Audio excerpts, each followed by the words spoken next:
আসসালামু আলাইকুম বন্ধুরা, আপনারা সবাই কেমন আছেন? আলোর ডায়েরির পক্ষ থেকে আমি লিসা। প্রতিদিন নতুন নতুন ভালোবাসার গল্প পেতে ও শুনতে চাইলে আমাদের আলোর ডায়েরি চ্যানেলটাকে সাবস্ক্রাইব করে পাশে থাকা বেল আইকনটি বাজিয়ে দিও, কেমন? ধন্যবাদ।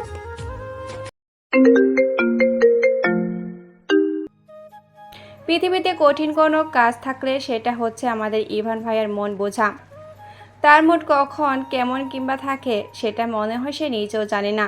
ইতিমধ্যে আমাদের গোমরামুখ ইমান ছাদে এসে ইভার সম্পার সাথে হাতে হাত লাগিয়ে আম কাটার কাজে লেগে পড়েছে।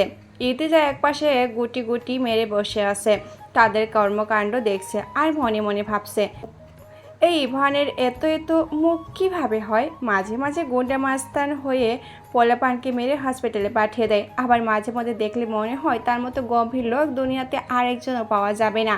এখন আবার দেখছে একেবারে অন্য একটা রূপ, যেটা কিছুটা বাচ্চা সুলভ আচরণ বলা যেতে পারে। দুই গালে দুটো হাত রেখে এক পাশে বসে এসবে ভাবছিল ইর্তিজা। কি রে ইর্তু, গালে হাত দিয়ে কি এমন ভাবছিস? জামাই মারা গেছে বুঝি তোর? গালে হাত দিয়ে রেখেছিস কেন? তোর যে এত এত সমস্যা, এগুলোর দিকে একটু নজর দে সম্পারানি। কি বলি? কি সমস্যা আমার? তুই যে একসাথে এতগুলো প্রশ্ন করিস, কতবার বলেছি তোর এই সমস্যাটা চেঞ্জ কর। তারপর হচ্ছে গালে হাত দিলে জামাই মরা, এটা কেমন লজিক? এসব কুসংস্কার। আরে বাবা, তুই এত সিরিয়াস হচ্ছিস কেন রে ইর্তু? এমনি এমনিই তো বললাম। আচ্ছা যা, তোর জামাই মরা না। এমনি এমনি সব কিছু বলতে নেই। হুট করে ইভা বলে উঠল, আচ্ছা ইর্তিজা আপু, তোমার পায়ের ব্যথা কমেছে? পড়ে যাওয়ার কথাটা মনে করাতেই আমি আবার আরও বেশি লজ্জা পেয়ে গেলাম। আমি মিনমিনিয়ে একটু বললাম, কমেছে, বেশি ব্যথা লাগে নাই তো। শম্পা মজা নেওয়ার জন্য বলল, আহারে, বেচারি হুটহাট পড়ে যায়, পড়ে পড়েই একদিন তোর হাড়গোড় শক্ত হয়ে যাবে রে।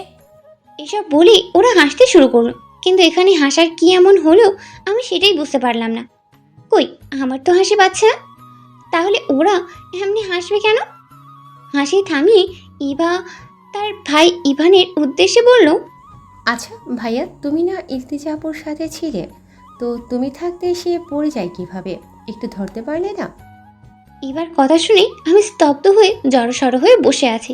2 সেকেন্ডের নীরবতার পর ইভান কিছুটা আয়েশ করেই বলে উঠল, ধরতে গেলে ছুতে হতো, হালাল করেই ছুতে যাচ্ছি, হারাম অবস্থায় না।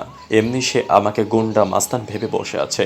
এখন যদি পড়ে যাওয়া থেকে বাঁচাতে যেতাম তাহলে নিশ্চয়ই ভেবে বসতো আমি ইচ্ছে করে ছোঁয়ার জন্য ধরেছি। মেয়ে মানুষ একটু বেশি বুঝে কথা বলে। ইভা অবাক নয়নে ইভানের দিকে তাকিয়ে জিজ্ঞেস করলো, তুমি কি এমন করেছো যে তোমাকে ইর্তিজা আপু গুন্ডা মাস্তান ভাবতে গেল? তোমরা কি পূর্ব পরিচিত? এত বেশি বুঝতে নেই, আগে বড় হও তারপর বোঝো, বলে মুচকি এসে চাঁদ থেকে নেমে চলে গেল ইভান। এদিকে বিস্ফোরিত নয়নে সবাই চোখাচোখি করছে। শম্পা পরিবেশ শান্ত করার জন্য বলল, এই বাদে তো এসব, চল আম খাই। আমার কার্যদিবস শুরু হয়ে গিয়েছে ইতিমধ্যে। সকাল 7টা থেকে 9:30 পর্যন্ত ক্লাস করাই বাচ্চাদের। তারপর এখান থেকেই ডিরেক্ট ভার্সিটি চলে যাই। ভার্সিটির ক্লাস 9:45 থেকেই শুরু হয়। আমি যথাসম্ভব উপস্থিত থাকার আপ্রাণ চেষ্টা করি। আজ মঙ্গলবার, খুব ভোরেই ঘুম থেকে উঠেছি আমি। ফজরের নামাজ শেষ করে সুন্দর সকাল উপভোগ করার উদ্দেশ্যে বাইরে বের হলাম একা। শম্পা এখনো ঘুমিয়েই আছে, তা না হলে তাকে নিয়েই আসা যেত। রুম থেকে বের হয়ে মাঠে এসে দেখলাম পুরো মাঠ আর তার আশপাশ একেবারে স্তব্ধ হয়ে আছে। মাঝে মাঝে মৃদু বাতাস ভেসে আসছে অজানা কোনো দিক থেকে। বাগানের কাছে গিয়ে দেখলাম আজ বাগানে একটু বেশি ফুল ফুটেছে। ফুল ভীষণ ভালোবাসি আমি। ফুল ভালোবাসে না এমন কেউই বা আছে? আজ বাগানে নতুন ফুলের আগমন ঘটেছে। এত ফুলের মাঝে কেন এক আস্ত গোলাপের তোড়া? তবে সেই তোড়াটা হলো কালো গোলাপের তোড়া, বুঝেছেন সাহেব? জি বুঝেছি সাহেবা, তবে আপনি কি জানেন না কালো গোলাপ খুবই মেলামে, চাইলে কেউ তা ছুঁয়ে দেখবে, দূরে থাক, চোখের দেখাও দেখতে পারে না। তোমার মাঝে আছে পৃথিবীর সম্পূর্ণ স্নিগ্ধতা, তোমার মুখশ্রীতে জুড়ে আছে স্নিগ্ধতা, তুমি পৃথিবীর সবচেয়ে সুন্দর ফুলের উপমা। আমি কালো গোলাপি ভালোবাসি প্রিয়তমা। সকালে স্কুল শেষ করে ভার্সিটি চলে এসেছে ইর্তিজা, সাথে শম্পাও আসছে। ক্লাসে এসে সাবিনা, মিম, আনিকা আর জয়সহ সবাই দেখা পেল। প্রিয় বন্ধুদের দেখলে মনটা নিমেষে ভালো হয়ে যায়, যেন সবাই একসাথে আড্ডা জুড়ে দিয়েছে। এদিকে ইর্তিজা বসে বসে আনমনে ভাবছে সকালের সেই অপ্রত্যাশিত মুহূর্তের কথা, ইভান নির্ভরার সকালের সেই প্রেমলাপ। অবশ্যই ইভান অল্পভাষী মানব, সে কথা কম বলে ঠিক, কিন্তু অল্প কথায় অনেক কিছু বুঝিয়ে দেয়। যে বুঝতে পারে সে সফল, আর যে বুঝতে পারে না সে নিঃসন্দেহে ব্যর্থ। কিন্তু ইর্তিজা ভাবছে, ইভান না হয় প্রেম আলাপ আরম্ভ করলো, কিন্তু আমি কেন জবাব দিলাম? কেন দিলাম জবাব? কেন আমি ফের কিছু বললাম? ইর্তিজার কাছে এগুলো কেমন একটা অবাস্তব লাগছে, কারণ সে ইভানকে সম্পূর্ণ এড়িয়ে চলার চেষ্টায় আছে, নিজের সাথে নিজেই এক প্রকার যুদ্ধ করে আওড়াচ্ছে। এই ছেলেকে আমি পছন্দ করি না, তাই এই ছেলের কোনো কিছুই আমি সহ্য করব না। কোনো রকম জোর করে মনকে এসব মানাতে বাধ্য করছে, কিন্তু আদৌ কি মন এগুলো মানছে? মেয়ে মানুষের মন যে ভীষণ নরম। ইর্তিজা ভাবনায় ঢিল ছুঁড়ে দিল তামান্না, বলে উঠল, কি ব্যাপার ঋতু, তুই এত কি ভাবছিস? চেহারা দেখে তো মনে হচ্ছে কোথাও ফেসে গেছিস। কি হয়েছে বল তো?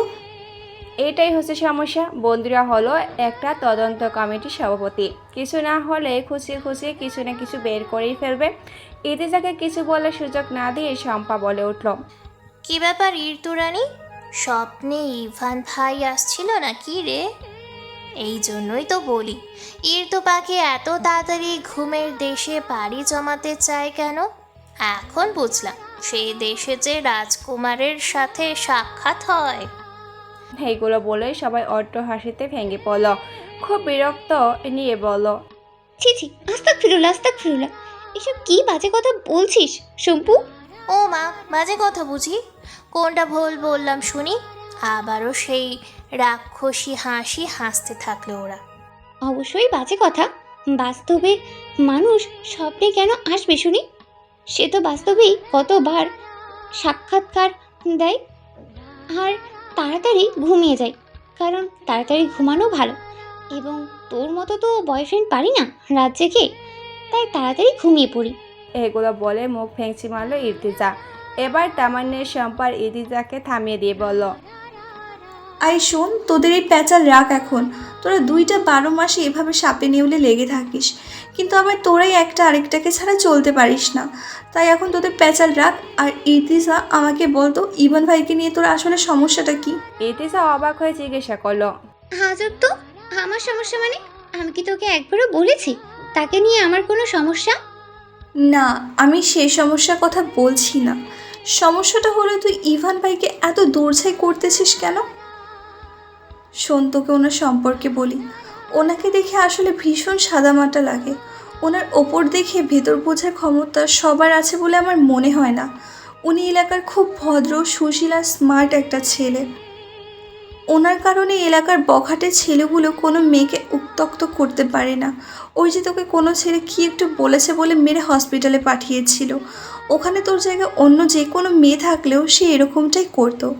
মূলত সেই এলাকায় থাকলে সব মেয়েরা যেন হাঁপ ছেড়ে বাঁচে, একটু স্বাধীনভাবে চলাফেরা করতে পারে। তামান্নার বক্তব্যের শেষ না হতে ক্লাসের ছাদ চলে আসে এখানেই সমাপ্ত হলো।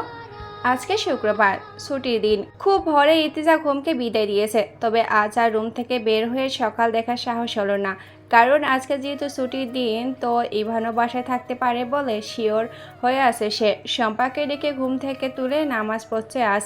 এখন বসে বসে ঝিমাচ্ছে শম্পা, আর ইর্তিজা ভাবছে আজ কি রান্না করা যায়।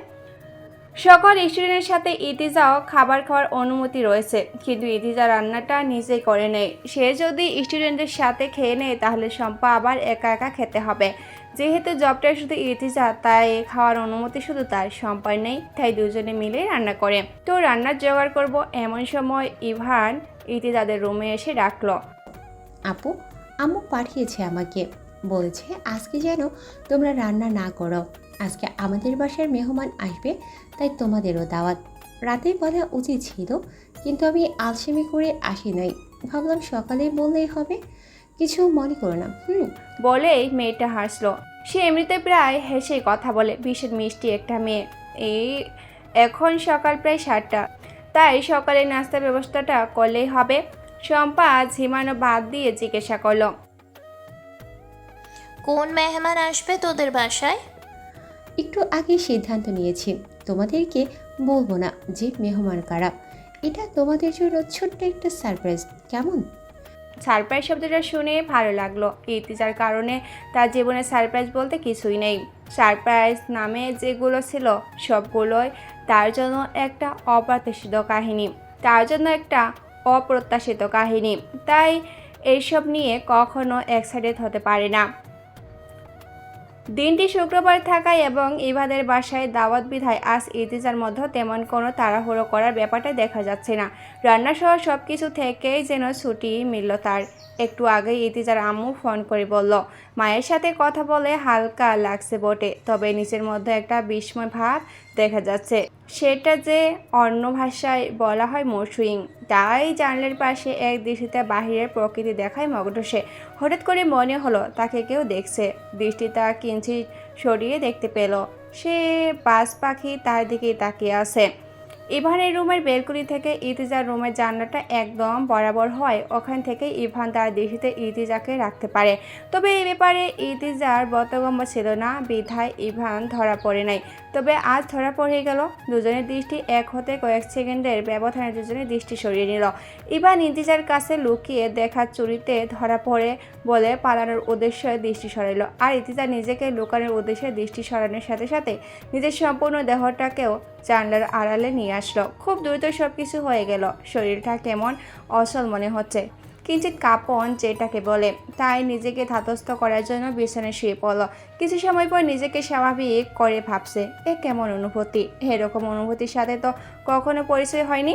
এরই মধ্যে শম্পা ওয়াশরুম থেকে ফ্রেশ হয়ে বের হলো। ইতিজাকে তাড়া দিয়ে বলল, ইরতু, শুয়ে আছিস কেন? আমার গোসল শেষ, এবার যা তুই গোসল শেষ করে আয়। খাওয়ার টাইমে যাবি নাকি? আন্টি যে বললো একটু আগেই যে ওনাকে একটু হাতে হাতে সাহায্য করতে, সে কথা কি ভুলে গেলি নাকি? যাচ্ছি। গোসল করলে শরীর মন দুটোই ফ্রেশ হবে ভেবেই আমি দৌড়ে গেলাম ওয়াশরুমের উদ্দেশ্যে। এইদিকে ইভার তার মা মিসেস কাহিনুর খুব মনোযোগ দিয়ে কাজ করে যাচ্ছে, কিন্তু ইভান একটু পর পর মায়ের কাছে এসে ছোট্ট বাচ্চাদের মতো বলছে, আম্মু মেহমান কখন আসবে বলো তো? ইভানের এমন বাচ্চা সুলভ প্রশ্ন ইভার তার মা হতবাক। তুই কি দিন দিন ছোট হচ্ছিস ইভান? এখন এমন প্রশ্ন তো তোকে কখনো করতে শুনলাম না। অন্য সময় তো মেহমান আসবে শুনলেই বাড়িতে থাকতি না তুই, কত ফোন কল করে আসতে হতো। আর নিজের পছন্দের মেহমান না হলে তো রুম থেকেও বের করা যেত না। আর সেই ছেলে এখন মেহমানের জন্য অপেক্ষা করছে। আরে আম্মু, বুঝবে না তুমি, আজকে ভাইয়ার স্পেশাল মেহমান আসবে তো, তাই এত অপেক্ষা। ইভান তখনও জানতো না যে তার বোন ইভা কাকে মিন করে স্পেশাল মেহমান বলছে। ভেবেছে ইতিজাকে মিন করে বলেছে। আবার এটা নিয়েও চিন্তা করেছে যে ইভা কি ইতিজাকে নিয়ে কোনো কিছু জানতে পারলো নাকি। কিন্তু আদৌ কি ইতিজা স্পেশাল মেহমান নাকি অন্য কেউ, সেটা ইভানের অজানা। ইতিজা গোসল শেষ করে দেখে শম্পা অনেকগুলো মেকআপ প্রোডাক্টের গোডাউন নিয়ে বসেছে। এগুলো কি শম্পু? তুই কি এখন ব্রাইডাল মেকওভার করবি নাকি রে? আমার কি বিয়ে নাকি যে আমি ব্রাইডাল মেকওভার করব? গাধি রয়ে গেলি তুই। বিয়ে ছাড়াই এত এত প্রোডাক্ট নিয়ে বসেছিস, আর বিয়েতে যে কি করবি আল্লাহই ভালো জানে। কিছুটা বিস্ময় মনোভাব নিয়ে বললাম আমি শম্পুকে। ইতিজা কথায় পাত্তাই না দিয়ে সাজতে ব্যস্ত শম্পা। সে জানে যে ইতিজার সাথে যুক্ত দিয়ে এই মুহূর্তে পাবে না, আর তাকে যে সাজিয়ে দেওয়ার কথা বলবে কিংবা বলবে যে তুই একটু সেজে নে, সে চাঞ্জো নাই। কারণ ইতিজা এসব সাজুগুজুতে একদম ইনভলভ না। ইতিজার জন্য বিয়ে বাড়ি, মরা বাড়ি, খালি বাড়ি সব বাড়ি একই রকম। সে একই অবস্থাতে থাকে, আলাদা করে রকম রং ঢং করে না। আর ভারী মেকআপ তো দূরের কথা, সে কখনো সামান্য ক্রিম ছাড়া মুখে তেমন কিছুই লাগায় না। চিকন চাকন গরনের রকম অব্দি চুল, সুন্দর দুটো চোখ আর মিষ্টি হাসিতে শ্যাম বর্ণের মুখশ্রীতে যেন তার মায়া উপচে পড়ছে। তার কি আর মেকআপ করার প্রয়োজন আছে? একদমই না। তবে এর থেকেও আরও সুন্দরী হয়েও মেকআপ করা যায়, সেটা যার যার ব্যক্তিগত পছন্দ। ইতিজা পার্সোনালিটি এটা পছন্দ না, তবে খুব পরিপাটি হয়ে থাকতে পছন্দ করে সে। আজও মির্জা বাড়িতে যাওয়ার উদ্দেশ্য খুব সাদামাটাভাবে সুন্দর করে পরিপাটি হয়ে রেডি হলো। শম্পাও অল্প সময়ে সুন্দর করে সেজেগুজে রেডি হলো। এটা তো আর দূরে বেড়াতে যাওয়া না, জানলা দিয়ে উকি দিলে ওদের বাসা দেখা যায়। আর যেতে এই তো 2-4 মিনিটের মতোই লাগে। ইতিজা মিসেস কোহিনূরের সাথে হাতে হাতে একটু সাহায্য করছে, যদিও উনি বারণ করে বলেছে যে কাজ প্রায় শেষ হয়ে গেছে, তোমাদের আর তেমন কিছু করতেই হবে না। তাছাড়া কাজের জন্য একজন মহিলা সব সময় থাকে তাদের বাসায়, তাই এত তাড়া নেই। তোমরা যেন তাড়াতাড়ি চলে আসো সেই জন্যই কাজের বাহানায় দিয়েছিলাম। কিন্তু কে শুনে কার কথা? ইতিজা ওনার পাশ থেকে নড়ছেই না। এ যেন মা ও মেয়ে স্নেহময় এক দৃশ্য। তবে ইতিজা কিছুটা লুকিয়ে থাকার চেষ্টা চালাচ্ছে, আর ভাবছে এখন থেকে বের হলে হয়তো ইভানের মুখোমুখি হতে হবে। কিন্তু সে চায় না ইভানের মুখোমুখি হতে, কেননা তার মুখোমুখি হলে কেমন একটা অস্বস্তি আর জড়তা কাজ করে। তাই সে এখানে ঘাপটি মেরে বসে আছে। শম্পা আর ইভা জমি আড্ডা দিচ্ছে। ইতিমধ্যে মেন ডোর রাঙ্গিয়ে সুন্দর ড্রয়িং রুমে প্রবেশ করল মধ্যবয়স্ক একজন সুশীল পুরুষ। ইভা গিয়ে সালাম দিল, ইভানও এগিয়ে গিয়ে কর্মর্ধন করল। এবার মুখ শুনে এক কোণে দাঁড়িয়ে থাকা ইতিজা হিসাব মিলিয়ে বুঝলো এই ভদ্রলোকটা ইভানের সম্মানিত বাবা মিস্টার সাদাত মির্জা। এবার আম্মু এগিয়ে গিয়ে সালাম কালাম করছেন। দীর্ঘ 2 মাস পর কানাডা থেকে ফিরছেন উনি। অফিসের কোনো এক প্রজেক্টের কাজের জন্য কানাডা গিয়েছিল। এতদিন পর সন্তান পিতাকে পেয়ে আর স্ত্রী স্বামীকে পেয়ে হাসি খুশিতে যেন মেতে উঠল পুরো বাড়ি।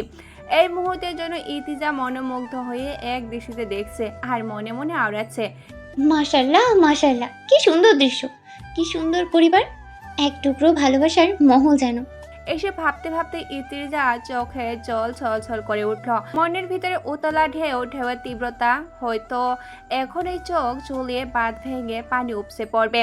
এমন সময় শম্পা ইতিজার মনের অবস্থা বুঝতে পেরে তাকে অন্য কৌশলে হাসানোর চেষ্টা চালালো।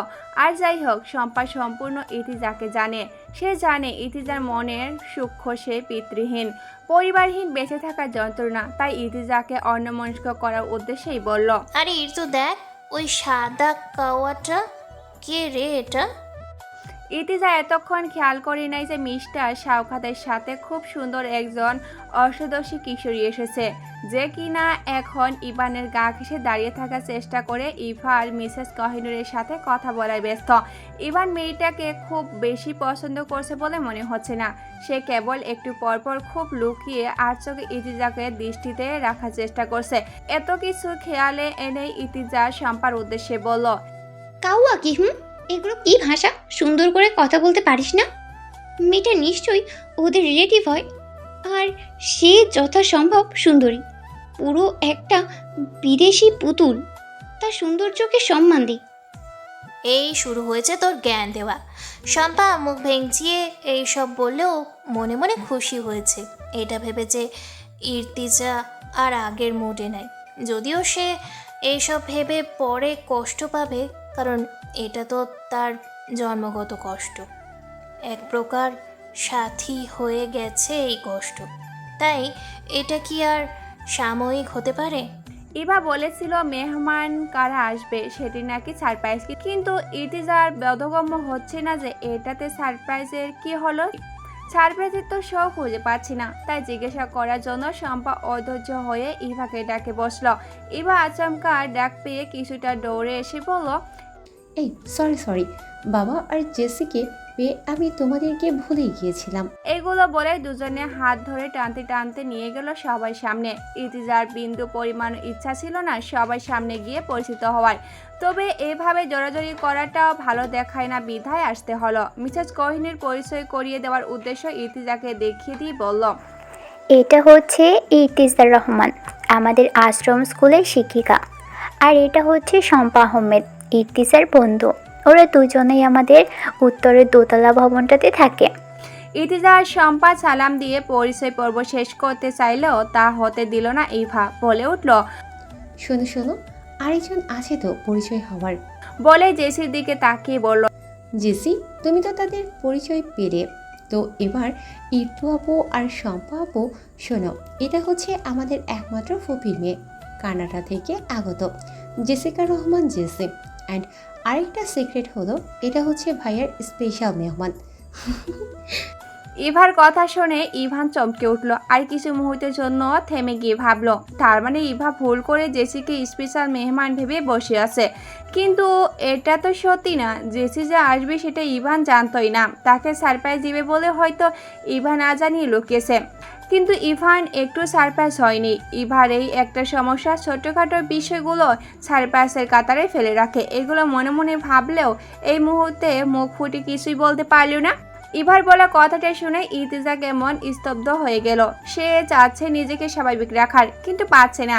খুব অস্বস্তি হচ্ছে এটা ভেবে যে তার কেন এরকম লাগছে এই সামান্য একটা কথাতে। এটা তো খুব স্বাভাবিক, কিন্তু সে স্বাভাবিকভাবে কেন নিতে পারছে না। ইভান খুব স্নিগ্ধ নয়নে লুকিয়ে বাঁচিয়ে ইর্তিজার পানে তাকালো।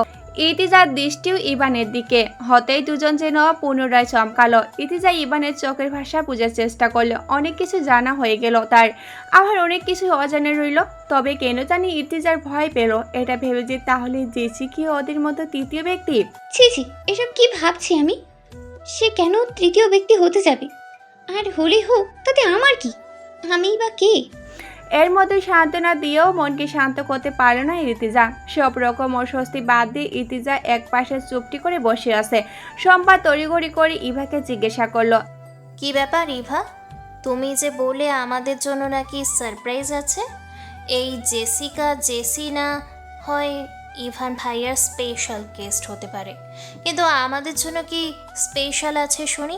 ইভাকে কিছু বলতে না দিয়ে ইভান বলে উঠল, ভালো কিছুর জন্য একটু অপেক্ষা করতে হয়, খুব তাড়াতাড়ি যেগুলো পাওয়া যায় ওগুলো স্পেশাল হতেই পারে না। জেসি গদগদ কণ্ঠে বলে উঠল, তুমি আমার জন্য অনেক সময় ওয়েট করছো তাই না ইভান ভাইয়া? কি করব বলো, তোমাদের শহরে যে পরিমাণে ট্রাফিক জ্যাম, বাবা গো বাবা। জেসিকার রাগ বাড়িয়ে নেকামো দেখে মনে মনে বিরক্ত হলো ইভা। এবারও ইভা কিছু বলার সুযোগ পেল না। ইভান বলে উঠল, তুমি যে আসবে সেটা আমি জানতাম না, সো এখানে ওয়েট করার কোনো প্রশ্ন আসে না। জেসি ভীষণ অপমানবোধ করলো, সেটা প্রকাশ না করে আবারও বলে উঠল, ইভান ভাইয়া, আমি আশাতেই তুমি বুঝি খুশি হও নাই? আমি যে আসবো সেটা তো জানতে না, তার মানে আমাকে দেখে তুমি সারপ্রাইজ হয়েছো? বলে নিজে নিজে লজ্জা পাচ্ছে। উপস্থিত সবাই যে বিরক্ত হচ্ছে তার নেকামি তো সেটা প্রকাশ করতে পারছে না কেউ। জেসি নেকামো কামাতে ইভান ডন্ট কেয়ার ভাব নিয়ে বলল, খুশি না হওয়ার কি আছে, মেহমান আসলে কেউ কি খুশি হয় শুনি? লাস্ট কথাটা ইর্তিজার দিকে তাকিয়ে বলল।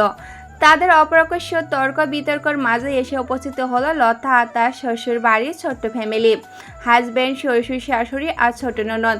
ইর্তিজা আর শম্পা কোনো রকমে দৌড়ে গিয়ে লতাকে জড়িয়ে ধরলো। কতদিন পর প্রাণপ্রিয় বান্ধবীর সাথে দেখা, এই ছিল তাহলে তাদের সারপ্রাইজ। তবে সারপ্রাইজ পেয়ে ইর্তিজা ভীষণ খুশি হলো।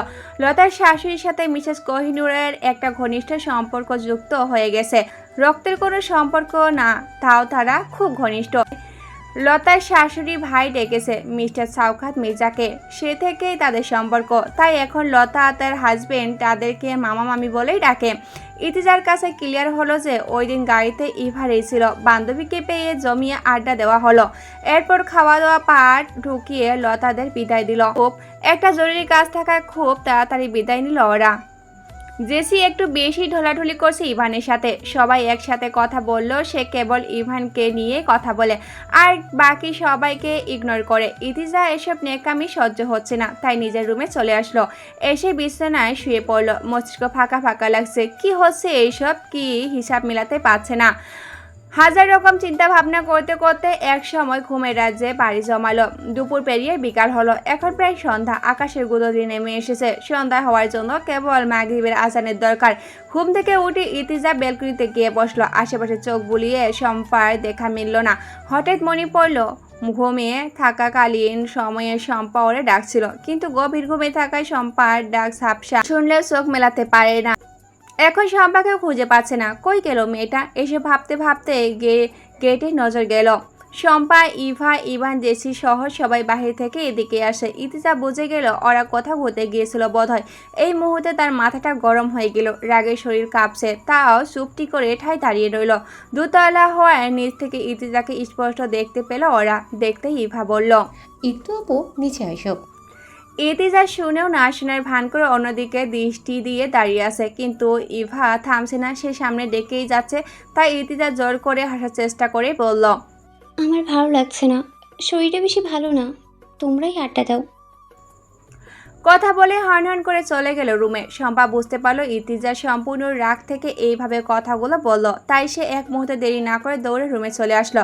রুম লক করা ছিল ভিতর থেকে। প্রায় 4-5 বার নক করার পর ইতিজা দরজাটা খুলে দিয়ে ফের গিয়ে বিছানায় বসলো উল্টো দিক ফিরে। শম্পার দিকে তাকালো না। শম্পা ইতিজাকে ভীষণ বুঝতে পারে।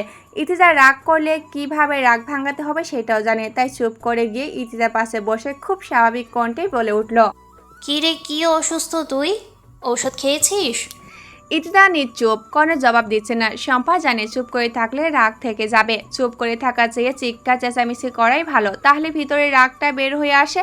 তো এখন ইতিজাকে কথা বলানোর জন্য তাকে আরও রাগিয়ে দেওয়ার উদ্দেশ্যে শম্পা বলল, তোরে এত ডাকাডাকি করলাম, উঠলি না? আমরা কত মজা করলাম। ইতিজা রেগে দুঃখে দু হাতে মুখ ঢেকে কান্না করা শুরু করলো। শম্পা থতমত অবস্থায় পড়ে গেল। মেয়ে মানুষ এমনিতেই তারা কখন কি করে বোঝা বড় দেয়। অনেক কঠিন পরিস্থিতিও চোখের পানি লুকিয়ে সামনে এগোতে পারে, আর অনেক সময় সামান্য বিষয়টাকেও যেন নিতে পারে না। আর কিছু কিছু মেয়ে তো আছে অল্পতে কেঁদে দেয়, আবার অনেকে অতি রাগে দুঃখে অভিমানী কান্না করে ফেলে। শম্পা খুব সযত্নে ইতিজাকে আলতো করে জড়িয়ে ধরে বলল, ইর্তু পাখি, কি হয়েছে? নারীর মন ভীষণ নরম, একটু আশ্বাস পেলে সব রাগ অভিমান ভুলে যায়। ইতিজার বেলাও সেটাই হলো। তবে সে শম্পার থেকে নিজেকে ছাড়িয়ে নেওয়ার চেষ্টা করেই বলল, এই প্রথম তুই আমাকে ছাড়া কোথাও ঘুরতে গেলি, আমি কষ্ট পেয়েছি কিনা ভেবেছিস? ওদের পেয়ে আমাকে ভুলে গেলি? শম্পা তো জানে এই কারণে সে ইতিজাকে এত অভিমান, তাও তার মুখ থেকে শুনল। ইতিজার চোখের অবিশিষ্ট পানিটা গালে বেয়ে যাওয়ার আগে শম্পা নিজের হাতে আঙ্গুলের সাহায্যে মুছিয়ে দিয়ে বলল, লক্ষ্মী বোন আমার, শুনবি তো আগে যে কি হয়েছে? ইতিজা এবার কান্নাকাটি বন্ধ করে নিজেকে প্রস্তুত করে শম্পার দিকে ফিরে বসলো কি হয়েছে সেটা জানার জন্য। শম্পা বলা শুরু করলো, তুই চলে আসার পর আমি চলে আসতে চাইলেও ইভা দিলে না আসতে, বললো আরেকটু থেকে যাও। তারপর প্রায় আধ ঘন্টা পর ওই বেয়াদব মেয়ে জেসি শুরু করেছে ইভার যেন তাকে নিয়ে ঘুরতে চায়। আঙ্কেল আন্টি সবাই বোঝালো যে এতটা পথ জার্নি করে এসেছো তো একটু রেস্ট নাও। আসলে তো আজকেই, বাকি দিন তো পড়েই আছে ঘোরাঘুরি করার জন্য। ইভান ভাইয়ার অনার্সের ফাইনাল এক্সাম শুরু হবে লাস্ট উইকে। তো মামনি, তোমার কি মনে হয় যে তোমার আদরের ছেলে আমাকে নিয়ে আর বের হবে? বললো যে ইভা না, আন্টি বললো যে ইভা না নিয়ে গেলে ইভা নিয়ে বের হবে। তুই ঘুরতে এসেছিস তো ঘুরতে পারলেই হলো, কাকে নিয়ে ঘুরলি সেটা তো বিষয় না। এটা এত কিছুর পরও সে কিছুতেই রাজি হচ্ছে না। সে যাবে বলেছে মানে যাবেই। অন্যদিকে ইভান ভাই রুমে দরজা লক করে বসে আছে। সে কিছুতেই জেসিকে নিয়ে বের হবে না। এই কথা শুনে জেসি খুব অপমানিত হয়ে তার মাকে কল করে বসেছে। কানাকাটি করে মাকে বলতে শুরু করলো, মাম্মা, আমাকে তুমি এখানে পাঠিয়েছো কেন? ওরা আমাকে অপমান করা শুরু করে দিয়েছে। বাবা মায়ের আদরে দুলালি হওয়ার ইভানের ফুপিও রাগারাগি শুরু করে দিয়েছে। বলতে লাগলো, কেন তার মেয়েকে কি ইনসাল্ট করা হচ্ছে? তার মেয়ে যখন যা চায় তখনই যেন সব পায়, এই ঘোষণা দিয়ে উনি ফোন রেখে দিয়েছে। মা বাবা জানে, ইভার মা বাবা জানে তার বোন আর বোনের মেয়ের সম্পর্কে। এই মেয়েকে আনতে চায় নাই, সে নিজেই পাগল হয়ে আসছে। আসলেই যে তা ওদের সমস্যা বাড়ে সেটা তাদের পূর্ব অভিজ্ঞতা আছে। দিশাহারা হয়ে মিসেস কোহিনূর তার ছেলে ইভানকে বুঝিয়ে শুনিয়ে রাজি করিয়ে বের করলো। বের হয়েই আমাকে ইশারা করলো ইভান ভাই। ইশারা করে কি বলেছে জানিস? ইতিজার উদ্দেশ্যে প্রশ্নটা করলো শম্পা। ইতিজা জবাব দিল, আমি কিভাবে জানবো না বললে? ইভান ভাই আমাকে ডেকে বলল, শম্পা, তুমি বরং নিরতিজাকে ডেকে আনো, সবাই মিলে বের হই। তারপর আর কি, তোকে এত ডাকাডাকি করলাম কিন্তু তুই তো উঠলেই না। সবটা শুনে ইতিজা একটা নিঃশ্বাস ফেলে বলল। কোথায় গিয়েছিলি ঘুরতে? শম্পা হেসে দিয়ে বলল, আরে ওই জেসি বেহায়াটা যতটা না জেদি, তার চেয়ে বেশি জেদি আর বুদ্ধিমান আমাদের ইভান ভাই। সেও শুধু বাসা থেকে বের হয়ে স্কুলের আশপাশ ঘুরেছে। আর ওই যে রাস্তার ডান পাশে বড় খেলার মাঠ আছে, ওখানে একটু বসে থেকে চলে আসছে। ইতিজা নিরুত্তর। শম্পা ফের বলল, মজার ব্যাপার কি জানিস, ইভান ভাই যে আমাদের সাথের লোক সেটা তার ভাবসাব দেখে বোঝাই যায়নি। মনে হচ্ছিল সে অন্য লোক, আমাদের কারোর সাথে কোনো রকম কথা বলে নাই, শুধু হেঁটেইছে যা। শম্পা আরও কিছু বলতে নিবে এমন সময় তাদের দরজায় কেউ নক করলো। ইতিজা আগের নেই বসে আছে। শম্পা গিয়ে দরজা খুলে দিয়ে হা হয়ে তাকিয়ে আছে, কিছু বলবে ভাষা খুঁজে পাচ্ছে না। ভীষণ অবাক হয়েছে। অবাক হওয়ার কথায় যে মানুষ কখনো তাদের দরজায় আসে নাই কিংবা আসার কথাও নয়, সে আজ তাদের দরজায় দাঁড়িয়ে। শম্পার আগন্ত ব্যক্তির কোনো রকম সারা শব্দ না পেয়ে ইতিজার দরজার দিকে দৃষ্টি নিক্ষেপ করলো। দৃষ্টি যেন আটকে গেল কিছু মুহূর্তের জন্য, সাথে সাথে বিছনায় বসে থাকা অবস্থা থেকে সোজা দাঁড়িয়ে গেল। ইতিজাকে কোনো রকম সিন ক্রিয়েট করার সুযোগ না দিয়ে শম্পাকে পাশ কেটে ইভান সোজা রুমে ঢুকে ইতিজার পাশে এসে দাঁড়ালো। ইতিজা নড়াচড়া করার কথাও যেন ভুলে গেল। পাঞ্জাবির পকেট থেকে একটা বেলি ফুলের মালা বের করে ইভান কিছুটা নিচু হয়ে খুব সযত্নে ইতিজার বাম হাতে এমনভাবে পরিয়ে দেওয়ার চেষ্টা করলো যেন খুব বেশি স্পর্শ না লাগে। চাইলে হাতে স্পর্শ না করে মালা পরানো যায়, আর ইভান সেটাই চেষ্টা করছে। শম্পা আর ইতিজা অবাক হয়ে সব কিছু হজম করছে। এই মুহূর্তে এমন কাহিনীতে কেমন অনুভূতি হচ্ছে সেটাও যেন অনুভব করতেই ভুলে গেছে ইতিজা।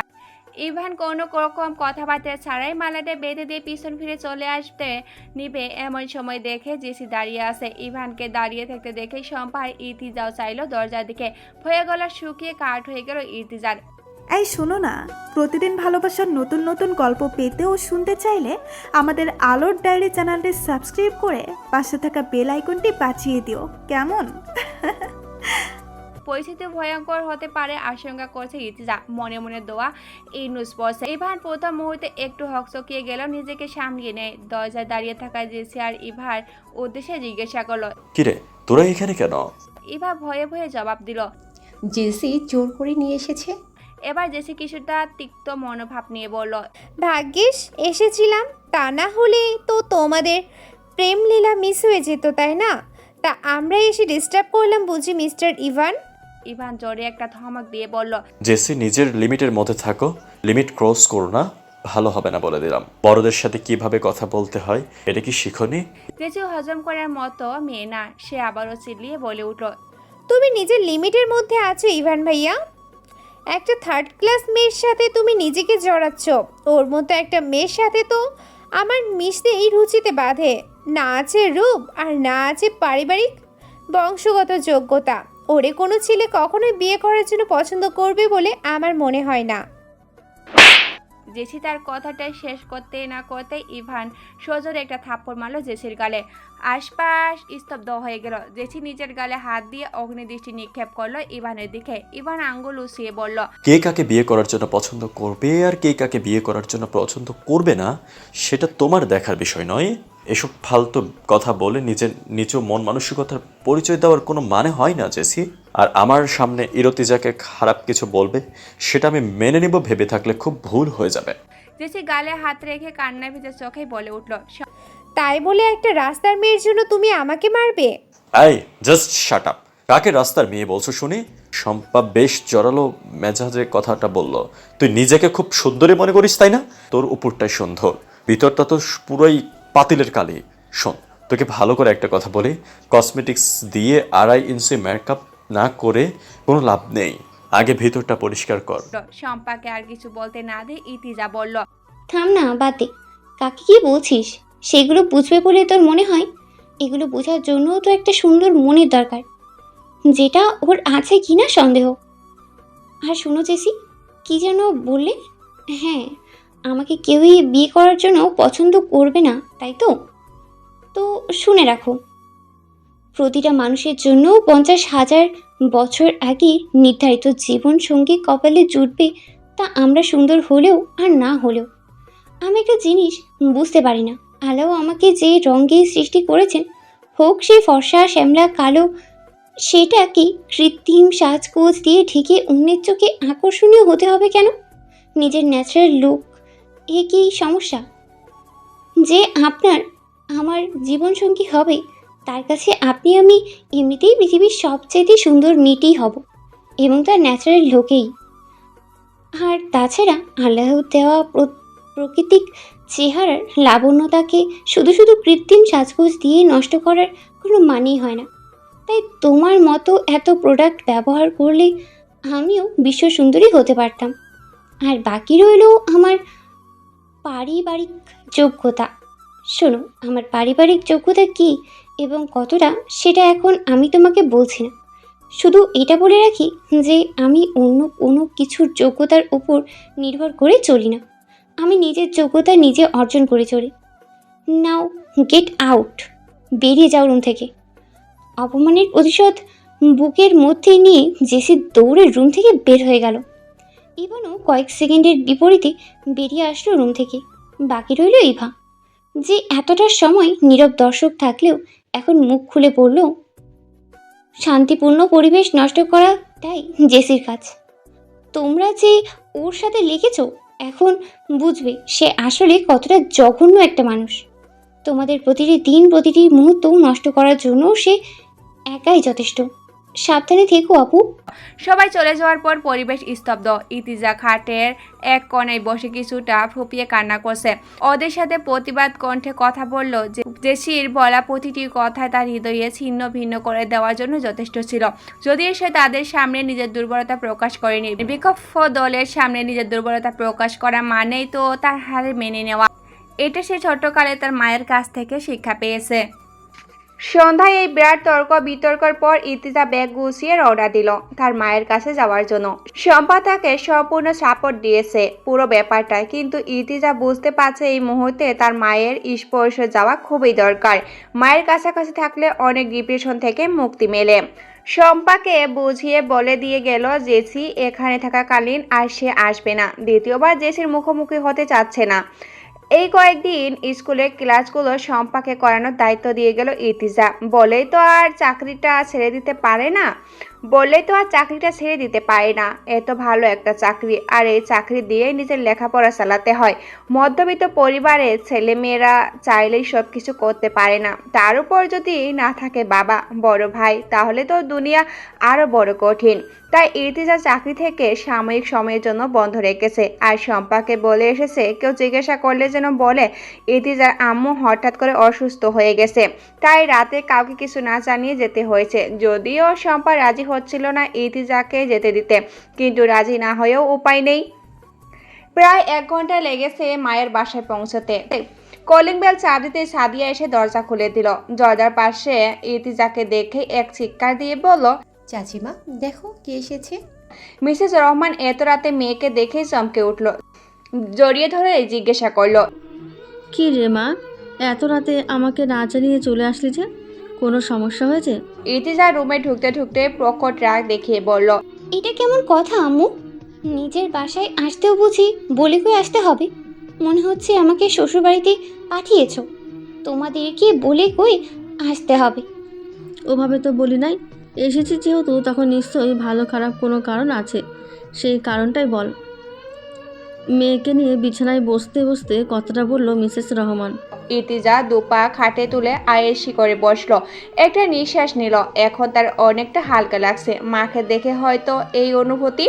অবশ্যই শম্পাকে খুব মিস করছিল, বেচারি একা একা থাকবে। এরই মধ্যে আরেকটা অনুভূতি এসে যুক্ত হয়েছে, খিদে পেটে চিরচির করছে। সেই দুপুরে খেয়েছিল, এরপর মুখে আর কিচ্ছুটি দেওয়া হয়নি।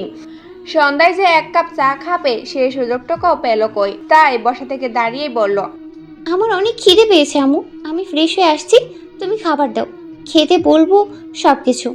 মিসেস রহমান মেয়ের কথা মতো চটজলদি খাবার রেডি করতে গেল। ইতিজা ফ্রেশ হয়ে এসে তার ব্যাগটাতে নজর পড়তেই মনে হলো আসার সময় শম্পা যখন গেট পর্যন্ত সাথে সাথে এগিয়ে দিতে আসছিল, তখন পাশের বিল্ডিংয়ে থাকা বড় আপু, যে কিনা স্কুলের অ্যাসিস্ট্যান্ট বলা যেতে পারে, যার কাছে স্কুলের প্রায় সব দায়িত্ব দিয়ে রেখেছে মিসেস কোহিনূর মির্জা, সেই আপু ইতিজাকে ডেকে জিজ্ঞাসা করলো, এই রাতে তুমি কই যাচ্ছ ইর্তিজা?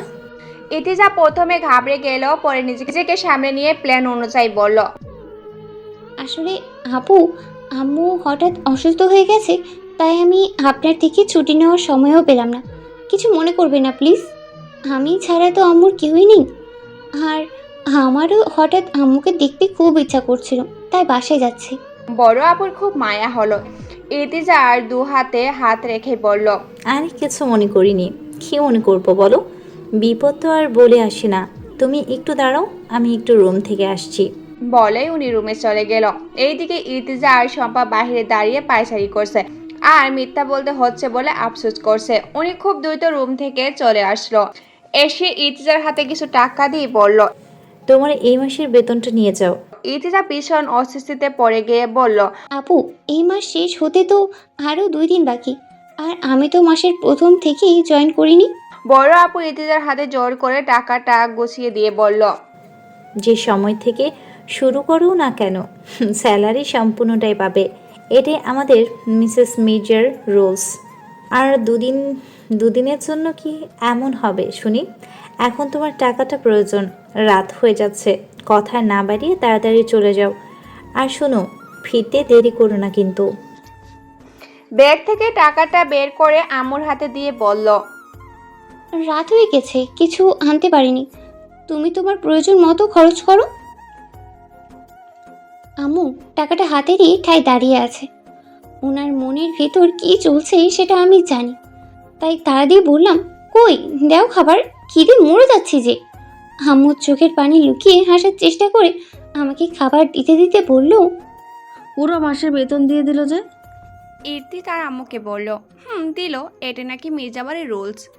আম্মুকে আর কিছু বলার সুযোগ না দিয়ে ইর্তিজা আবার বলল, স্কুল আর ভার্সিটি একসাথে বন্ধ পেলাম, আবার মাসও শেষ হয়ে আসলো, তাই চলে আসলাম। এবার পেলে তো চলে আসার কারণ।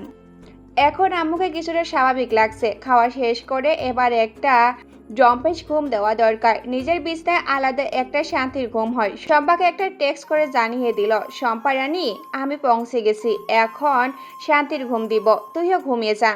আম্মুকে জড়িয়ে ধরে শুয়ে পড়লো। মাথায় অনেক রকম চিন্তা ভাবনা উকি দিয়ে যাচ্ছে, কিন্তু এগুলোতে একদম পাত্তা না দিয়ে ঘুমানোর চেষ্টা করলো।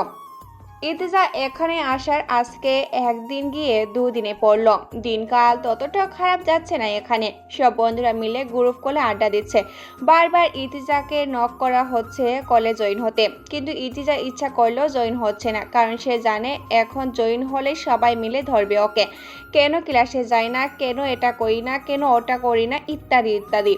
শেষমেশে না পেরে ইতিজা কলে জয়েন হলো। সবাই একসাথে ওরে হাজার খানিক প্রশ্ন ছেড়ে দিল। ইতিজা আগে থেকে জানতো এমন হবে, সে প্রস্তুতি নিয়েই এসেছে। কিছু বলবে না এই ঝামেলার দলের লোকদের। জয়া জিজ্ঞাসা করলো, কিরে তো বাসায় চলে গেলি শুনলাম, আসবি কবে? আরে পাখি তো খাসা আটকে গেছে, আসবে কিভাবে? আমাদের তো ইভান ভাইয়ের সাথে রাগ করে চলে গেছে নাকি রে শম্পা? শম্পাকে উদ্দেশ্য করে জিজ্ঞাসা করলো সাবিনা। ইতিজা এবার কিছুটা চটে গিয়ে বলল, এই কি শুরু করলি তোরা? ইভান কে?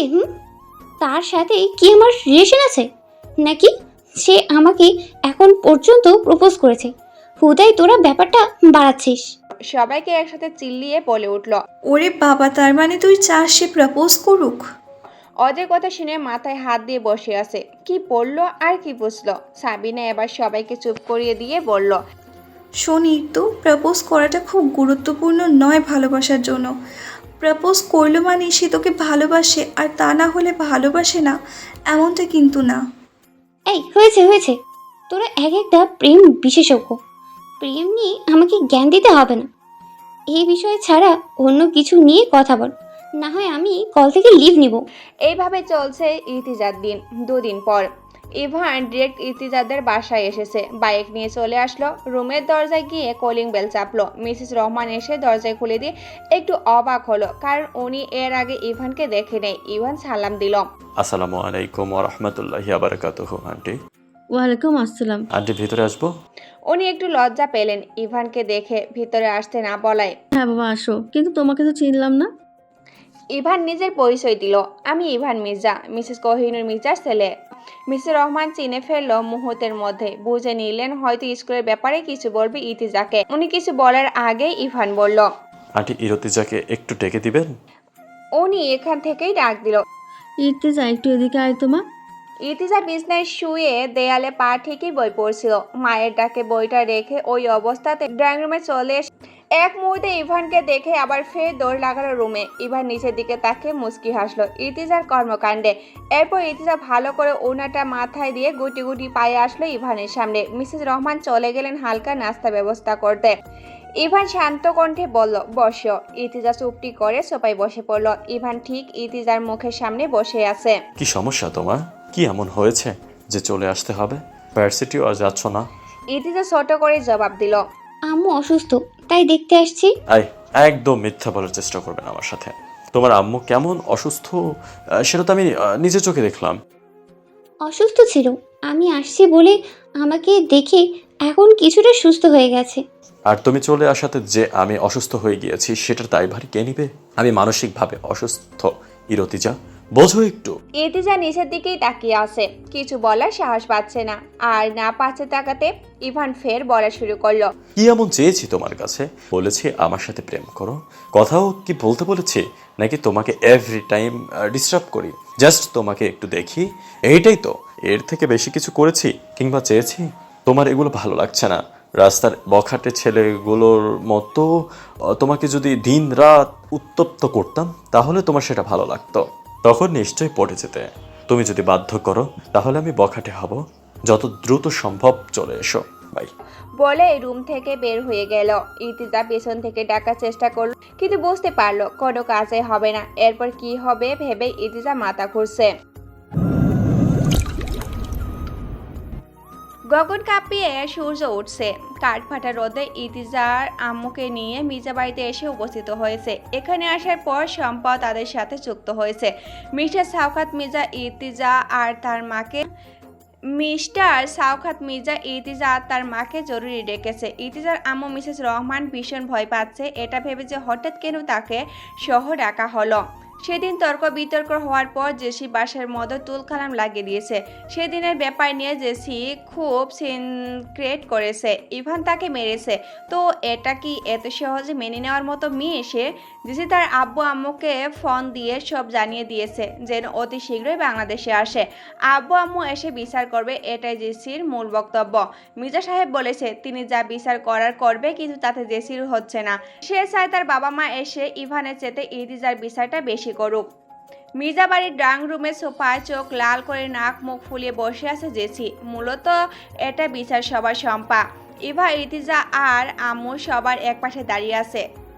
কারো আর বুঝতে বাকি নেই এখানে কি হতে চলেছে, কারণ সেদিনের ঘটনার সাক্ষী তো সবাই নিজেই। ইতিজা ভীষণ খারাপ লাগছে আর ভাবছে আমাদের নিজস্ব ঝামেলার মধ্যে আমার আম্মুটাকে কেন এনে জড়িয়েছে। এই মুহূর্তে ভীষণ কান্না পাচ্ছে আমার।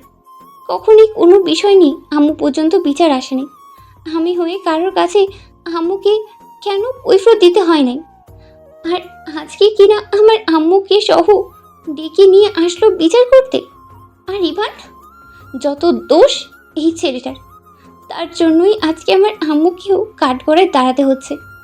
যেই আম্মা আমাকে এতটা দিন আগলে রাখলো, আপনজন থেকে দূরে থেকেছে, কেবলমাত্র আমাকে কটু বাক্য শুনতে হবে না। আর আজকে সেই মায়ের সামনে ইভানের কাহিনীগুলো আম্মুসহ সবাই শুনবে। লজ্জায় আমার দুঃখে মরে যেতে ইচ্ছা করছে। কান্না করেছে নিজেকে একটু হালকা করব, এত মানুষের সামনে সেটাও সম্ভব হচ্ছে না। খুব খারাপ পরিস্থিতিতে পড়ে গেলাম আমি নিজের অজান্তেই। কান্না গলায় এসে আটকে আছে। কান্না গিলে নিয়ে স্বাভাবিক হওয়ার চেষ্টা করলাম। হঠাৎ আম্মির একটা হাত আমার হাতকে আঁকড়ে ধরল, আর শম্পা তার একটা হাত আমার কাঁধে রাখলো আলতো করে। বুঝলাম তারা আমার মনের অবস্থা বুঝতে পেরে আমাকে সাপোর্ট দিচ্ছে। দুনিয়ায় এই দুটা মানুষ আমার আপন, ভীষণ আপন। এই দুজন আমাকে খুব বোঝে। কিছু সময় পর লম্বা করে একটা সুদর্শন পুরুষ গায়ে পিঙ্ক কালারের পাঞ্জাবি আর সাথে পায়জামা পরিহিত ভদ্রলোক ড্রয়িং রুমে প্রবেশ করলো। চিনতে পারলাম উনি ইভানের বাবা মিস্টার সাওকাত মির্জা। চোখের ইশারায় আম্মুকে বোঝালাম।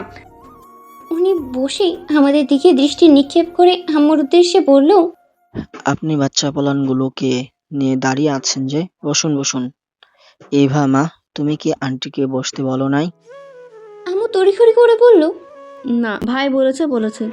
তাহলে বসছেন না কেন? বসেন, দাঁড়িয়ে থাকাটা খারাপ দেখায় না। আপনি তো আমাদের মেহমান। জেসি বাদে সবার মুখ হাস্য উজ্জ্বল হলো। মিসেস রহমান অনেকটা সহসভ্য অনুভব করলো। মেয়ের পানে তাকালো, মেয়ের চোখের ইশারায় বোঝালো বসতে। তিনি বসলেন, বাকিরা দাঁড়িয়ে রইলেন। মিস্টার মির্জা ইভার উদ্দেশ্যে বলল, ইভা যাও তো, তোমার ভাইয়াকে ডেকে নিয়ে আসো। ইভা গেল ইভানকে ডাকতে। ইতিজা ভয় পাচ্ছে খুব, না জানি কি হয়। আম্মু যদি এইসব জানে কি হবে তখন। ইভান ড্রয়িং রুমে প্রবেশ করে চুপটি করে দাঁড়িয়ে রইল। ইতিজাকে একটু দেখতে ইচ্ছা করছে, তবে নিজের বাবার সামনে এই ভদ্রতাটা করতে ইচ্ছা করলো না, তাই দৃষ্টি সামলিয়ে রাখলো। মিস্টার মির্জা আর মিসেস মির্জা ভীষণ ভালো মনের মানুষ, কিন্তু তার এই বোন আর বোনের মেয়ের স্বভাব চরিত্র তাদের থেকে আলাদা। ওনারা চেয়েছিলেন ব্যাপারটা নিজেরাই মেটে নিতে, কিন্তু জেসির জন্য তাও সম্ভব হলো না। সে তার বাবা মাকে অতি শীঘ্রই আসতে বলেছে। মিস্টার মির্জা এবার মিসেস রহমানের উদ্দেশ্যেই বলল, আসলে আপা, আপনাকে যে কারণে ডাকা হয়েছে, যদি অনুমতি দেন তো আমি বলতে চাচ্ছি। জি ভাই, সমস্যা নেই, বলেন। তবে শুনলাম আপনার বোন আর ছোট বোনের জামাই না আসলে নাকি বিচার হবে, তাহলে তাদের জন্য একটু অপেক্ষা করি। ইতিজা তীক্ষ্ণ দৃষ্টি তার মায়ের পানে, মাকে বোঝার চেষ্টা করেছে। মিস্টার মির্জা ওনার কথায় ভীষণ লজ্জা পেয়ে বলল, ছি ছি, কি বলছেন আপা? কিসের বিচার হবে? মিসেস মির্জা ও হাজবেন্ডের সাথে সুর মিলিয়ে বলল, কিসের বিচার আপা? ছেলে মেয়েরা একটু একটু দুষ্টুমি করেই। আপা, দুষ্টুমি তো করতেই পারে, তবে অন্যায় করলে তো অবশ্যই শাস্তি পাওয়া উচিত। ইতিজা কিছুটা ঘেমে গিয়েছে ভয়ে। সে জানে তার আম্মু কতটা শক্ত মনের মানুষ, তিনি একেবারে অন্যায় সহ্য করতে পারেন না। মির্জা সাহেব আবারও বললেন, আমার বোনেরা তো বেড়াতে আসছে। জেসি বলে উঠল, না পাপা মাম্মা বেড়াতে নয়, বিচার করতেই আসতেছে। চুপ কর জেসি, বড়দের কথার মাঝে যে কথা বলতে নেই, এটা তোমারই সামনে দাঁড়িয়ে থাকা মেয়েগুলো থেকে শিখেও। এইসব থার্ড ক্লাস মেয়েদের থেকে এখন আমাকে ভদ্রতা শিখতে হবে? মির্জা সাহেব একটা ধমক দিয়ে বলল। আবারও বেয়াদবি করছো? ইভান হাতের মধ্যে শক্ত করে চোখ পাকিয়ে দাঁড়িয়ে আছে। তার বাবা মা না থাকলে শিওর আরেকটা থাপ্পড় পড়তো জেসির গালে। জেসি অপমানিত হয়ে রুমে যাওয়ার উদ্দেশ্যে দাঁড়ালো। মির্জা সাহেব বলল, দাঁড়াও জেসি, বিচারের রায় শুনে যাও। তারপর মিসেস রহমানের দিকে তাকিয়ে বলল, আসলে আপা, বাচ্চাগুলোর মধ্যে একটু ঝামেলা হয়েছে, এর বেশি কিছু না, আপনি চিন্তা করবেন না। আর শুনো জেসি, ইভান তোমার বড় ভাই, তোমার অন্যায় হলে সে তোমাকে মারতেই পারে, স্বাভাবিক। এখানে বিচার হওয়ার আর কোনো কিছু নেই। আর যদি তুমি বিচার চেয়ে থাকো, তাহলে আমার রায় হলো তুমি অন্যায় থেকে বিরত থাকো, তাহলে তোমাকে কেউ শাসন করবে না। তারপর তার স্ত্রীর উদ্দেশ্যে বলল, এই কুহু, আপা আমাদের মেহমান, তার আপ্যায়নের ব্যবস্থা করো। জেসির আগে ফুঁসে উঠল। রুমে যেতে যেতেই বলল, পাপ্পা মাম্মা আসুক, যত যাই বলো তোমরা, বিচার তো আমি করবই। এই শোনো না, প্রতিদিন ভালোবাসার নতুন নতুন গল্প পেতে ও শুনতে চাইলে আমাদের আলোর ডায়েরি চ্যানেলটি সাবস্ক্রাইব করে পাশে থাকা বেল আইকনটি বাজিয়ে দিও, কেমন? পরিবেশ অনেকটাই স্বাভাবিক। শম্পা, ইভা আর ইতিজা বসে আড্ডা দিচ্ছে। মিসেস কোহিনূর ইতিজার আম্মুকে না খাইয়ে ছাড়বে না বলে দিয়েছে, আর ইতিজাকেও বলেছে আর বাসায় যেন না যায়, ছুটি শেষ হয়ে গেছে। মির্জা বাড়িতে মেহমান আসবে, আবার এদিকে ইতিজাদেরকেও মেহমানের কাতারে ফেলে আটকে দিল। ইতিজার আম্মু মিসেস কোহিনূরের সাথে কিচেন রুমে হাতে হাতে সাহায্য করছে, যদিও উনি চাননি করতে দিতে, কিন্তু মহিলা মানুষের বসে থাকতে পারে না। ইভান বসে বসে বোরিং হচ্ছিল, অপেক্ষা করেছিল কখন তার বাবা বের হবে আর সে একটু ইতিজাদের সাথে আড্ডা দিতে যুক্ত হয়ে পড়বে। কিছু সময় পর মিসেস শওকত মির্জার ফোনটা বেঁচে উঠল। জেসির বাবা মিস্টার জোয়াদার রহমান কল করে জানিয়েছেন যে তারা এয়ারপোর্টে এসে পৌঁছে গেছে, মাত্র বাসার উদ্দেশ্যে রওনা হলো। তাই উনি হাঁক ছেড়ে ডাক দিয়ে বলল, উহু, ওরা নাকি প্রায় চলে আসছে, আমি গেলাম বাহিরে, ওদের নিয়ে ফিরবো, তোমরা তাড়াতাড়ি সব গুছিয়ে নাও। বাবার কথা ইভান পর্যন্ত পৌঁছানোর সাথে সাথে ইভান ড্রয়িং রুমে এসে দেখলো কেউ নেই। কি ব্যাপার, ওরা তো এখানেই ছিল, গেল কই? আম্মু, আম্মু, কি হয়েছে বলো? এই ইভাকে দেখছি না যে, এখানে না ছিল? দেখো রুমে থাকবে আর নয়তো ছাদে। ইভান বুঝলো রুমে নয়, ওদেরকে ছাদে পাওয়া যাবে, কারণ রুমে থাকলে অন্তত আওয়াজ পাওয়া যেত।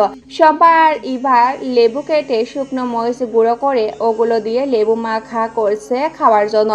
ইতিজা এতক্ষণ ওদের সঙ্গে থাকলেও এখন হঠাৎ খেয়াল করলো ছাদের কাঠগোলাপ গাছটায় খুব সুন্দর একটা হলুদ আর সাদার মধ্যে ফুল ফুটেছে। এক কথায় একটা ফুল ফুটেছে, বাকিগুলো কলি। মনে হচ্ছে আজ প্রথম ফুল এসেছে। ইতিজা ফুলটার কাছে গিয়ে দেখছে আর মুচকি হেসে নাকের সামনে নিয়ে সুগন্ধ নেওয়ার চেষ্টা করছে। নিচু হওয়া থেকে উপরে উঠে দেখে ইভান সামনে দাঁড়িয়ে আছে। হঠাৎ ইভানকে দেখে ফুল দেখা মনে করে চিৎকার দিতে যাবে, অমনি ইভান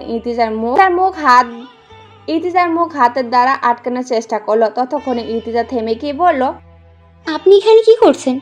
ও মা, আমার ছাদে আমাকে বলে কি করছে? না মানে ছাদ তো আপনারই, আমি তো আর বলিনি যে আমার। আমার মানেই তো তোমার। মোটেও না, কেন না? আমি এই অধিকার নিতে চাচ্ছি না। কিন্তু আমি দিতে চাচ্ছি। যে নিতে চাচ্ছে আপনি বরং তাকেই সব অধিকারটা দেন। তুমি না হলে কেউই না। আমার সব অধিকার তোমার নামে হোক, অন্য কারোর নামে নয়। ইতিজা নিরুত্তর। কাঠফুল তোমার পছন্দ? সব ফুল আমার পছন্দ। আর তুমি নামক ফুলটা আমার ভীষণ পছন্দ। ফুল ফুটলেই কত মানুষই পছন্দের লিস্টে রাখে, পচে যাওয়া ফুলকে আর কয়জনই বা আগলে রাখে? প্রিয় ফুল পচে গেলেও তারা আগলে রাখে, যাদের কাছে ফুল আর ফুল দেওয়ার মানুষটা স্পেশাল হয়। আর তুমি তো আমার আস্ত একটা ফুল, তোমাকে আগলে রাখবো না? কিন্তু এত সব আমি চাইছি না। কিন্তু তুমি চাচ্ছটা কি? আমি কিছুই চাইছি না। নিরামিষ একটা। ভালো হয়েছে, আমি নিরামিষই। যে বা যারা আমিষ তাদের নিকট যান। ওরে বাবা, রাগও আছে দেখছি। ইতিজা কিছু না বলে যেতে নিলে ইভান তার হাতটা ধরে আটকালো। এই প্রথম ইভান ইতিজার হাত স্পর্শ করলো। ইতিজা ভয় পেয়ে বলল, এই কি করছেন? ছাড়ুন প্লিজ, নিশ্চয়ই এখন জেসি চলে আসবে। আসুক। আবার ঝামেলা করতে মন চাচ্ছে আপনার? ওই ঝামেলা করলাম। তাহলে হাত ধরে আছেন যে? ছেড়ে দেব? অবশ্যই। আচ্ছা দিলাম। ইতিজা ছাড়া পেলে চলে যেতে নিলে ইভান ডেকে বলল, প্রিয় বিহঙ্গ শোনো, তুমি আমার খুব শখের। শখের কোনো কিছু মানুষ পায় না, পেলেও হারিয়ে যায় আর নয়তো ভেঙে যায়। আমি তোমাকে হারিয়ে ফেলবো মনে হচ্ছে। কেন মনে হলো? মন বলল তাই। ইতিজা চলে গেল। ইভান ছাদের রেলিং ধরে আকাশের দিকে তাকালো। ইতিজার কথায় তার বুকের ভেতর কেমন একটা চিনচিন ব্যথা অনুভব করছে। এই ব্যথার কথা কাউকে বলাও যায় না। ইভানের কেমন শূন্য শূন্য লাগছে। ইতিজা যে প্রথম ভালো লাগা তার, হয়তো প্রেম হয়নি তাদের, কিন্তু হাজারো কল্পনার বাসা বেঁধেছে মনে। ভেবেছিল সব পূর্ণ করবে, কিন্তু ইতিজা যে বলল হারিয়ে ফেলবো, না না এইরকম কিছু হবে না, ইতু তো আমারই। এইসব বলেই মনকে সান্ত্বনা করার চেষ্টা করলো ইভান।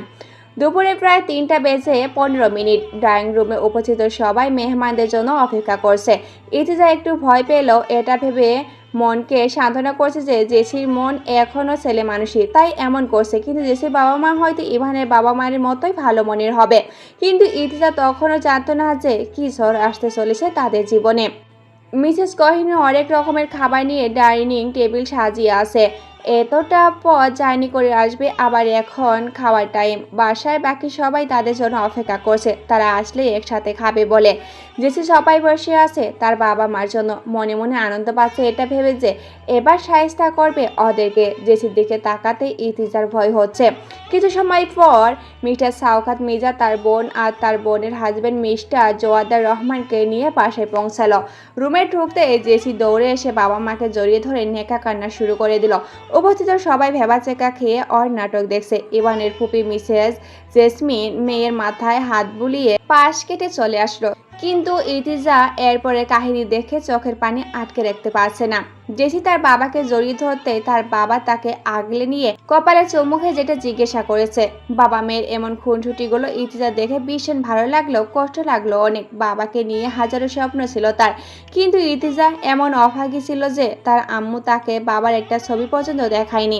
তাই দূর থেকে জেসির কর্মকাণ্ড দেখে তার বুকের ভিতরটা কেমন হাহাকার করছে। সবাই ফ্রেশ হয়ে ড্রয়িং রুমে এসেছে একসাথে খস গল্প করার উদ্দেশ্যে। কিছু সময় পর খাবে বলে জানিয়েছে। এখানে সবাই আসছে বলে মিসেস কোহিনূর ইভাকে ডেকে বলল, ইভা তোমার আন্টিকে ডাকো। ইতিজার মাকে কিচেনে কিছু একটা করছিল। ইভা গিয়ে তাকে ডেকে বলল সে যেন সবার সাথে দেখা করে আসে। হাতের কাজটা রেখে মিসেস রহমান ড্রয়িং রুমের উদ্দেশ্যে পা বাড়ালেন। মিসেস রহমান আসতেই মির্জা সাহেব তার বোন আর বোনের হাজবেন্ডকে দেখিয়ে বলেন, আপা, এনারা হচ্ছে আমার বোন আর তার হাজবেন্ড মিস্টার জোয়ারদার রহমান। ইতিজার আম্মু নামটা শুনে একটু চমকে তাকালো। তাদের দিকে তাকাতেই চোখ আটকে গেল। সবার দৃষ্টি তখন ওনার দিকেই। মিস্টার জোয়ারদার রহমান, তার চোখ দেখে মনে হচ্ছে উনি পালাতে চাচ্ছে। ইতিজা কেবল ফেল করে দেখছে আর বোঝার চেষ্টা করছে কি হচ্ছে এটা কি। সমস্ত রকম জুড়ে নীরবতা। ইতিজার আম্মু মিসেস ফারজানা দাঁড়িয়ে থাকা থেকে ঢলে পড়ে গেলেন মেঝেতে। ইতিজা যত সম্ভব দূরে এসে তার আম্মুকে জড়িয়ে ধরল। কি হয়েছে আম্মু? কি হয়েছে তোমার? একটু পানি। শম্পা, একটু পানি নিয়ে আয় না। শম্পা দৌড়ে গিয়ে টেবিল থেকে এক গ্লাস পানি এনে মিসেস রহমানের মুখে দিয়ে বলল। এইটুকু পানি মুখে নিয়ে মিসেস রহমান উঠে বসার চেষ্টা করলো। ইতিজা তার মায়ের এই অবস্থা দেখে কান্না করা শুরু করে দিল। কাঁপা কাঁপা হাতে মিসেস রহমান তার মেয়ের গালে হাত রেখে বলল, কি হয়েছে মা? কিছু হয়নি তো, কান্না করছো কেন? তোমার হঠাৎ কি হয়েছে আম্মু? কিছু না মা, মাথাটা ঘুরছে। আমার প্রেশারের সমস্যা আছে জানিস না। আমাকে বাসায় নিয়ে চল। উপস্থিত সবাই ব্যাপারটাতে ঘাবড়ে গেল। এখানে সবাই যথেষ্ট মেচুয়ার, তাই তাদের কারোই বুঝতে অসুবিধা হলো না যে ব্যাপারটা আসলে অন্য কিছু। মিস্টার জোয়ারদার রহমান অস্বস্তিতে পড়ে গেলেন। তার কি করা উচিত বা কিছু বলার উচিত কি না বুঝতে পারছে না, তাই চুপটি করে এক পাশে বসে আছে। যদিও কারোর নজর তার দিকে না, সবার নজর মিসেস রহমানের দিকে। সবার মাঝ থেকে ইভান বলে উঠল, ওনাকে হসপিটালে নিয়ে যাওয়া দরকার। আব্বু, আপনি অনুমতি দিলে আমি ওনাকে হসপিটালে নিয়ে যাচ্ছি। কাউকে কিছু বলার সুযোগ না দিয়ে ইভানের ফুপি মিসেস জেসমিন কিছুটা বিরক্ত নিয়ে বলল, তোকে কেন নিয়ে যেতে হবে? ড্রাইভারকে বল গাড়ি বের করে এসে নিয়ে যেতে। কথাটা সরাসরি ইতিজার হৃদয়ে গিয়ে লাগলো। তীব্র অপমানের সাথে সাথে দু চোখ ভরে পানি চলে আসলো। কোনো রকম নিজেকে সামলিয়ে পড়ল, না আন্টি, গাড়ি আর মানুষ কাউকেই লাগবে না। এতকাল আমি আমার আম্মুকে আর আমার আম্মু আমাকে সামনে এসেছি, তাই আমাদের অভিজ্ঞতা আছে, আমরাই পারবো ইনশাল্লাহ। জেসি আর তার মায়ের যেন ইতিজার মুখের উপর বলে দেওয়া কথাগুলো ভালো লাগলো না, কিন্তু ইভান সহ তাদের পরিবারের সবার কথাগুলো ভালো লাগলেও আরেক দিক দিয়ে কষ্টও লাগলো ইতিজার প্রতি এমন ব্যবহারের জন্য। মিস্টার সাওকাত মির্জা বলল, যে যাই বলুক, উনি এখন অসুস্থ। তোমরা এই মুহূর্তে এত কথা কিভাবে বলতে পারো আমি বুঝতে পারছি না। আর ইভান, তোমাকে কি আমি এই শিক্ষা দিয়েছি যে মানবিক কোনো কাজেও আমার থেকে অনুমতি নিতে হবে? ভদ্র হতে গিয়ে আবার ভদ্র হয়ে গেলেও। ইভান এক পাশে দাঁড়িয়ে মাথা চুলকাচ্ছে। ইভা এসে খুশ মেরে বলল, ভাইয়া, বলছিলাম না সব কিছুতে এতটা ভদ্রতা দেখাতে যেও না। তোমার ভদ্রতার কারণে এখন একটু আপুকে অপমানিত হতে হলো। ওই দিনও তোমার জন্যই এত কিছু হলো। তুমি আসলে একটা জাতা। মির্জা সাহেব আবারও তাড়া দিলেন যেন তাকে হসপিটালে নিয়ে যাওয়া হয়, কিন্তু ইতিজার আম্মু বাধা দিয়ে বলল, না ভাই, আমি ভালো আছি। হসপিটালে যাওয়ার মতো আমার কিছু হয়নি। আমার কেবল বাসায় গেলেই হবে। মাঝ থেকে জেসি বলে উঠল, না না না মাম্মা, ওদেরকে যেতে দিও না। আমার বিচার শেষ হলেই কেবল যেতে পারবে। তা তো অবশ্যই মামুনি। মনে হচ্ছে এই মহিলা পালানোর জন্যই অসুস্থতার ভান করছে। তা না হলে হসপিটালে যেতে চাচ্ছে না কেন? বাসায় যেতে চাচ্ছে, বাসায় তো যাবেন। তবে আগে বিচার হোক, তারপর চিন্তা করবেন না। আপনাকে কেউ এই বাড়িতে রেখে দিবে না। বেশ অহংকার নিয়ে কথাগুলো বলল জেসির আম্মু। ইতিজার আম্মু চোখ বন্ধ করে এসব কিছু সহ্য করছে। সে জানে তার মেয়ে যদি একবার দেখেছে তার মায়ের চোখে পানি, তাহলে সে পুরো পৃথিবীর সাথে যুদ্ধ করতেও রাজি।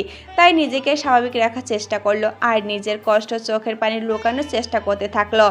উপস্থিত কেউ যে কিছু বলবে সেটাও সুযোগ পাচ্ছে না। তাও ইভান নিচু স্বরে বলল, পপ্পি, কোনো ভালো মন মানসিকতার মানুষ কাউকে এভাবে বলতে পারে না। আমরা সবাই দেখছি উনি অসুস্থ। Just shut up. এখন তোর থেকে শিখতে হবে আমাকে। বড়দের সাথে কিভাবে কথা বলতে হয় সেটা জানিস না, আর এখন কি না আমাকে ভালো আর খারাপ মন মানসিকতার কথা বলছিস?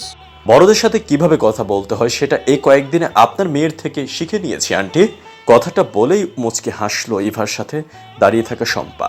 সাথে ইভাও কিছুটা হাসলো, কিছু যদিও ইচ্ছা করছে হাউ হাউ করে হাসতে, কিন্তু পরিস্থিতি হাতের নাগালের বাহিরে। জেসির আম্মু মিসেস জেসমিন আরও কিছু বলতে নিবে অমৃতার হাজবেন্ড মিস্টার জওয়াদার রহমান ধমকে সুরে বলে উঠল, চুপ করবে এবার সবাই, তোমাদের নাটকগুলো আর দেখতে ইচ্ছে করছে না, কিছু করার থাকলে করে ওদেরকে বিদায় করো। ওনার বলে লাস্ট কথাটাতে জেসিয়া তার আম্মুর একটু ভালো লাগলো, কিন্তু ইতিজার মায়ের একদম হৃদয়ে এসে লাগলো। এইভাবে বলতে পারলেন উনি? এতটা অসহ্যকর আমরা? ইতিজার মায়ের হাতটা শম্পার হাতে দিয়ে স্ট্রং হয়ে দাঁড়িয়ে বড় করে একটা নিঃশ্বাস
দীপা জাবেরের বউ, আরাবের না।